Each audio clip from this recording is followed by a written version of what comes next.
Hello, नमस्ते, सत श्री अकाल, आदाब। Welcome back again. This is your dietitian doctor happy. कैसे हैं आप सब? और आज हम बात करने वाले हैं सीरियल्स और मिलेट्स के बारे में।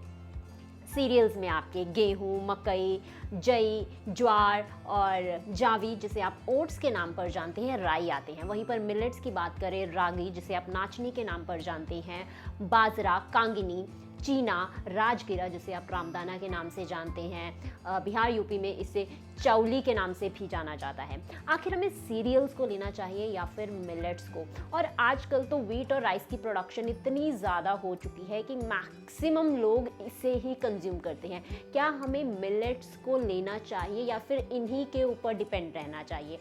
और कौन से टाइम पर हमें कौन से आटे को कंज्यूम करना चाहिए? अगर आप डायबिटिक हैं, हाइपरटेंसिव हैं, आपको हेयर स्किन का इशू है या फिर आपको जीआई प्रॉब्लम्स है, तो उस टाइम पर आपके लिए कौन सा आटा सबसे सही है? आज हम इन्हीं सब चीज़ों के बारे में बात करने वाले हैं, लेकिन इससे पहले इनके पीछे जो कहानी है उससे डिस्कस कर लेते हैं। Cereals large kernels, large grain से मिलकर बनते हैं और इन्हें बारिश की ज़रूरत होती है। वहीं पर मिलेट्स स्मॉल ग्रेन से बनते हैं। ये ड्राई एरियाज़ में होते हैं, इन्हें बारिश की ज़रूरत नहीं होती और इन्हें ह्यूमंस के साथ एनिमल्स और बर्ड्स भी इजीली कंज्यूम कर लेते हैं। 1950 और 60 में जब हमारे देश में ग्रीन रेवोल्यूशन आया, उस टाइम पर हमारा देश एक गरीब देश था। जब बाहर वाले देशों ने बहुत सारे व्हीट के वैरायटीज़ को यहाँ पर इन्वेस्ट किया, तो हमारे देश ने 1970 में राइस की प्रोडक्शन को डबल और व्हीट की प्रोडक्शन को ट्रिपल कर दिया, बिकॉज हमारे देश में बहुत ही लार्ज अमाउंट में हेक्टेयर ग्रासलैंड प्रेजेंट है। लेकिन उससे पहले जो हमारे देश की स्टेपल डाइट हुआ करती थी वो बार्ले हुआ करती थी, और बार्ले को व्हीट से इसीलिए रिप्लेस किया गया क्योंकि बार्ले में वो प्रॉपर्टीज़ नहीं थी जो व्हीट में प्रेजेंट थी। बार्ले में फाइबर्स 3 गुना ज़्यादा होता है, लेकिन ये उस टाइम पर किसी ने नहीं देखा, बल्कि बार्ले से प्रोसेस्ड आइटम्स को नहीं बनाया जा सकता। बार्ले से आप केक, पेस्ट्रीज़ और ब्रेड को नहीं बना सकते। वहीं पर अगर हम व्हीट की बात करें तो व्हीट को हाईली प्रोसेस किया जा सकता है। व्हीट से सारी प्रोसेस्ड आइटम्स बनाई जा सकती हैं, क्योंकि व्हीट में ऐसा कंपाउंड प्रेजेंट होता है जिसे हम ग्लूटेन के नाम से जानते हैं। प्रोटीन होता है जो इसमें विस्को इलास्टिक प्रॉपर्टीज़ को पैदा करता है। इसीलिए जब हम व्हीट का आटा गूंथते हैं तो वो बहुत ही एक स्मूथ, सॉफ्ट, स्टिकी डो बन जाता है। वहीं पर अगर आप कुट्टू, बाजरा, जई, ज्वार का आटा गूंथते हो तो उनमें हमें क्रैक्स देखने को मिलते हैं, बिकॉज उनमें फाइबर कंटेंट हाई होता है और उनमें विस्को इलास्टिक प्रॉपर्टीज़ जो होती हैं वो कम होती हैं। और उस टाइम पर हमारे देश में न्यूट्रिशनल अवेयरनेस इतनी ज़्यादा कम थी कि लोगों ने इन एंशियंट ग्रेन्स को पुअर मैन डाइट का टैग दे दिया और कहा जाने लगा कि जो लोग हाईली रिच और पॉश हैं उस टाइम पर वो व्हीट और राइस को कंज्यूम करते हैं, जिसकी वजह से जो हमारे एंशियंट ग्रेन्स हैं, जई, ज्वार, रागी, बाजरा, चीना, कांगनी, सानवा, सामवाट, ये हमारे लुप्त होने लग चुके हैं। और इसीलिए लोग सोचते हैं कि आजकल के टाइम पर ये सुपर फूड है, बल्कि ये हमारे एंशियंट ग्रेन्स हैं। और कुछ एंशियंट ग्रेन्स तो ऐसे हैं जो बिल्कुल ही एक्सटिंक्ट हो चुके हैं, जैसे ब्लैक राइस जो स्पेशली ईस्ट में हुआ करता था और जो डायबिटिक लोगों के लिए बहुत ही ज़्यादा बढ़िया था, वो अब एकदम से ही एक्सटिंक्ट हो चुका है। और यही कारण है कि जो हाईली रिच लोग थे वो हाईली पॉलिश्ड राइस और हाईली पॉलिश्ड व्हीट को अर्बन पॉपुलेशन कंज्यूम करने लगी, और जिसकी वजह से हमारे देश में हाइपरटेंशन, डायबिटीज़ और हार्ट डिजीज़ के केसेस इंक्रीज़ होने लग गए। और आज इंडिया दूसरे नंबर पर है वर्ल्ड में। अगर हम ओबेसिटी चिल्ड्रंस की बात करें, 1 से 17 साल के बीच के बच्चों में सबसे ज़्यादा ओबीस चिल्ड्रन हमारे देश में देखने को मिलते हैं। नंबर 1 पर चाइना है और नंबर 2 पर इंडिया स्टैंड करता है। और वहीं पर अगर हैप्पीएस्ट कंट्रीज़ की बात की जाए तो आउट ऑफ 149 कंट्रीज़ में इंडिया 139th नंबर पर स्टैंड करता है। और अगर इन एंशियंट ग्रेन्स को हमारी प्लेट में थोड़ी सी जगह मिल जाए तो हमारा खाना संपूर्ण हो जाता है, क्योंकि इसमें मिनरल्स, विटामिन, सॉल्युबल फाइबर बहुत ही अच्छी अमाउंट में प्रेजेंट होते हैं।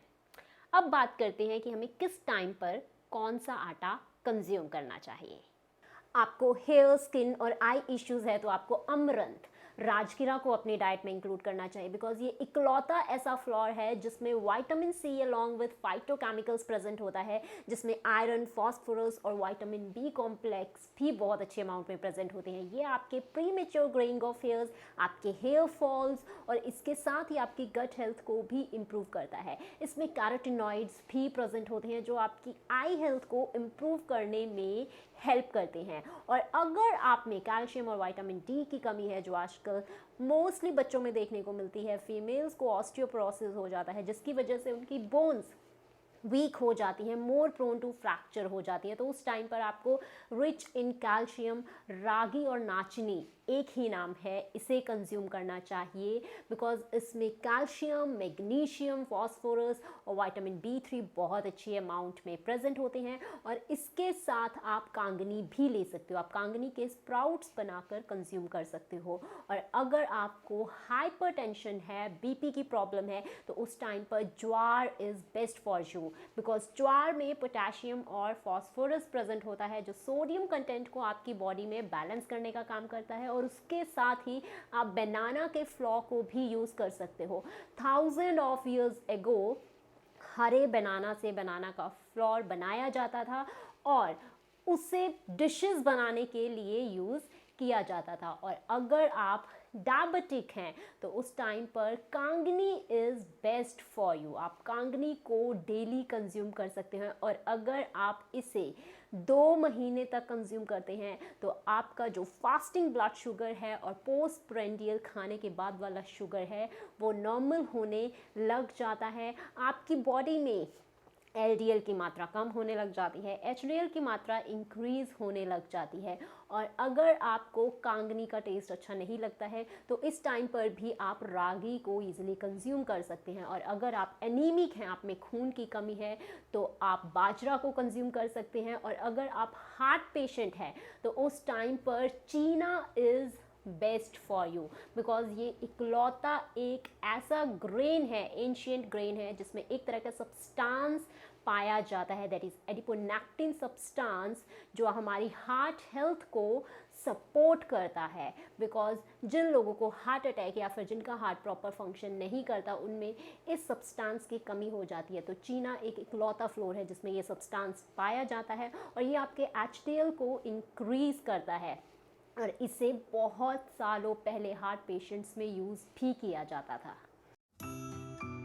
आपको अगर इन ग्रेन्स का अकेला टेस्ट अच्छा नहीं लगता है तो आप इसे अपने सीरियल्स यानी गेहूं, मकई, जौ, राइस, ओट्स में 3:1 रेशो में ले सकते हैं। बट रिमेंबर, आपको मिलेट्स को मिलेट के साथ मिक्स नहीं करना है और ना ही सीरियल्स को सीरियल्स के साथ करना है। आपको सीरियल में मिलेट को मिक्स कर सकते हैं 3:1 रेशो में बिकॉज इनमें सभी में अलग अलग कंपाउंड्स प्रेजेंट होते हैं। जब आप इनकी आपस में मिक्सिंग करते हैं तो आपकी बॉडी प्रॉपर न्यूट्रिएंट्स को एब्जॉर्ब नहीं कर पाती। Now where to buy these ancient grains? आपकी जो लोकल मार्केट है, लोकल चक्की है, लोकल करियाना स्टोर है, पंसारी स्टोर है, आपको इन ग्रेन्स को वहीं से जाकर परचेज करना है। डाउनसाइड्स ऑफ मिलेट्स, आपको एक मिलेट के ऊपर एनुअली डिपेंड नहीं रहना है। आपको हर 2 से 3 महीने के बाद अपने ग्रेन को चेंज करते रहना है ताकि आपकी बॉडी में सारे के सारे एसेंशियल न्यूट्रिएंट्स इजीली जा सके और वो एब्जॉर्ब हो सके। बिकॉज अगर आप एक मिलेट के और एक सीरियल के ऊपर एनुअली डिपेंड रहते हो तो अदर एसेंशियल न्यूट्रिएंट्स की आपकी बॉडी में कमी हो जाती है और वो अदर मिनरल्स को आपकी बॉडी में एब्जॉर्ब करने में भी हिंड्रेंस क्रिएट करते हैं। And do not consume more than 70% of millets on daily basis. Just 40% of your energy on daily basis he millet से आनी चाहिए, उससे हाई आप इसे कंज्यूम ना करें अगर आपको इससे बेनिफिशियल रिजल्ट्स चाहिए। Thanks for watching the video. I will meet you in the next video. लेकिन जाने से पहले इस वीडियो को लाइक, शेयर और इस चैनल को ज़रूर सब्सक्राइब कर देना और उसके साथ जो बेल आइकन है उसे ज़रूर प्रेस करना। और अगर आपको किसी पर्टिकुलर ग्रेन के बारे में नॉलेज चाहिए, उसे किस अमाउंट में और कब कंज्यूम करना चाहिए, तो आप मुझे कमेंट सेक्शन पर लिखकर ज़रूर बता सकते हैं। और अगर आपको एक कस्टमाइज्ड डाइट प्लान चाहिए then you can visit my website, that is www.dietitiandrhappy.com। वहाँ पर जाकर आप अपने लिए एक कस्टमाइज्ड डाइट प्लान डिज़ाइन कर सकते हैं। I will meet you in the next video. Till then, take care, bye bye.